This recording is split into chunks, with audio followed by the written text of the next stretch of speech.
اپنی رحمت کے سمندر میں اتر جانے۔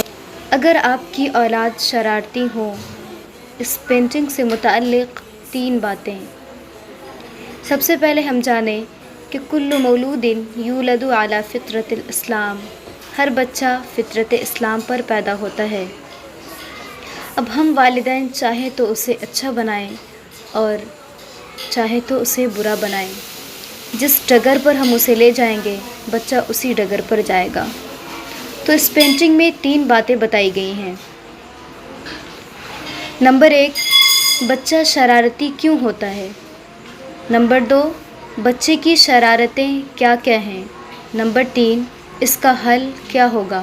اب ہم جانیں کہ سب سے پہلے بچہ شرارتی کیوں ہوتا ہے۔ تو نمبر 1، ماحول کے اثر کی وجہ سے بچہ شرارتی ہو جاتا ہے۔ دوسرا، جب بچہ پہلی بار غلطی کرے تو اس کو نہ ٹوکا جائے۔ اور تیسرا، بچے کی بات کو ہنسی میں اڑا دے۔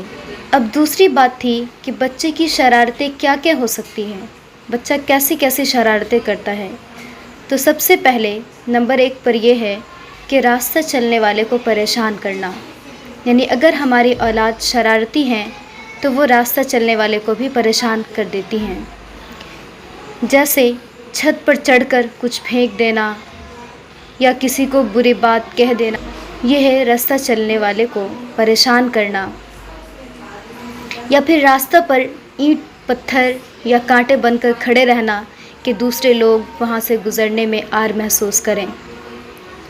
اور دوسری بات یہ ہے نمبر 2 پر کہ بڑوں کی بے احترامی کرنا، یعنی بچوں میں ایک شرارت یہ بھی آ جاتی ہے کہ بچہ بے احترامی کرنا شروع کر دیتا ہے، نہ والدین کا خیال رہتا ہے اور نہ ہی گھر کے کسی بڑے فرد کا یا پھر بزرگوں کا یا استادوں کا خیال نہیں کر پاتا۔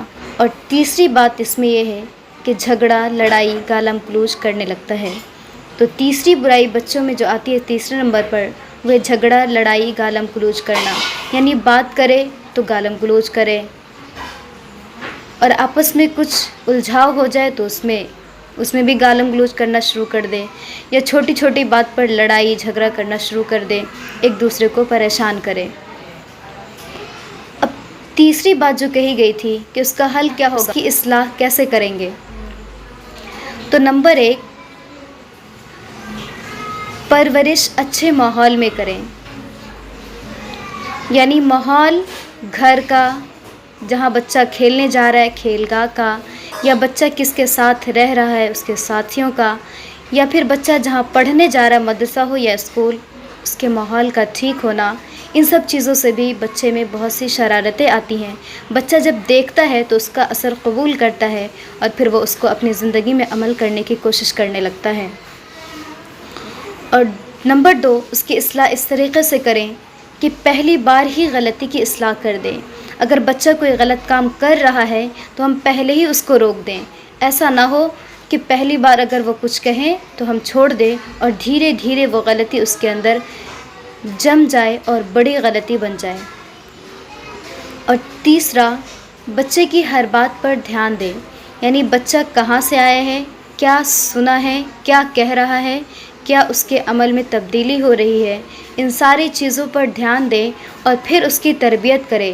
جہاں پر کچھ کمی ہو اس کو ٹھیک کر دیں۔ اللہ رب العزت نے کہا ہے کہ انما اموالکم و اولادکم فتنہ، تمہاری مال اور اولاد تمہارے لیے آزمائش ہے۔